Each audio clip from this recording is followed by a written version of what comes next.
Lesson 1. The Creation. Sabbath afternoon, March 26. In God's Word only we find an authentic account of creation. In this word only can we find a history of our race unsullied by human prejudice or human pride. Here we may hold communion with patriarchs and prophets and listen to the voice of the Eternal as he speaks with men.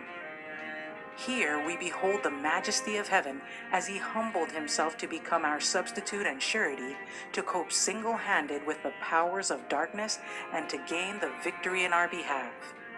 A reverent contemplation of such themes as these cannot fail to soften, purify, and ennoble the heart, and at the same time to inspire the mind with new strength and vigor. My Life Today, page 107. God speaks to the human family in language they can comprehend. He does not leave the matter so indefinite that human beings can handle it according to their theories.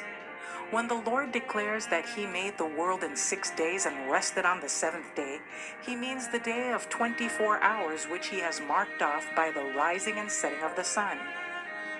After he had created our world and man, he looked upon the work that he had done and pronounced it very good.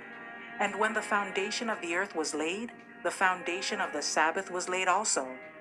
When the morning stars sang together and all the sons of God shouted for joy, God saw that a Sabbath was essential for man, even in paradise.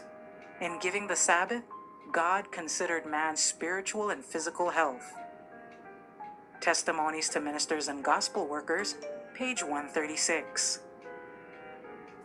In the beginning, God was revealed in all the works of creation.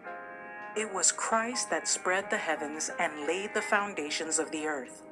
It was his hand that hung the worlds in space and fashioned the flowers of the field.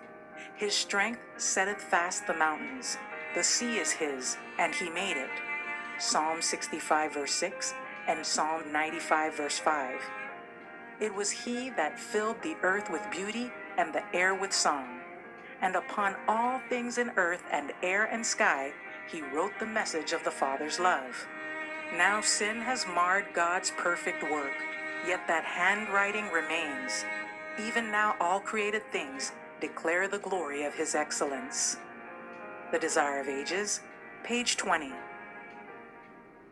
Through the creation we are to become acquainted with the Creator. The Book of Nature is a great lesson book, which in connection with the scriptures we are to use in teaching others of his character and guiding lost sheep back to the fold of God. In these lessons direct from nature, there is a simplicity and purity that makes them of the highest value. All need the teaching to be derived from this source. In itself, the beauty of nature leads the soul away from sin and worldly attractions and toward purity, peace, and God. Christ's Object Lessons, page 24.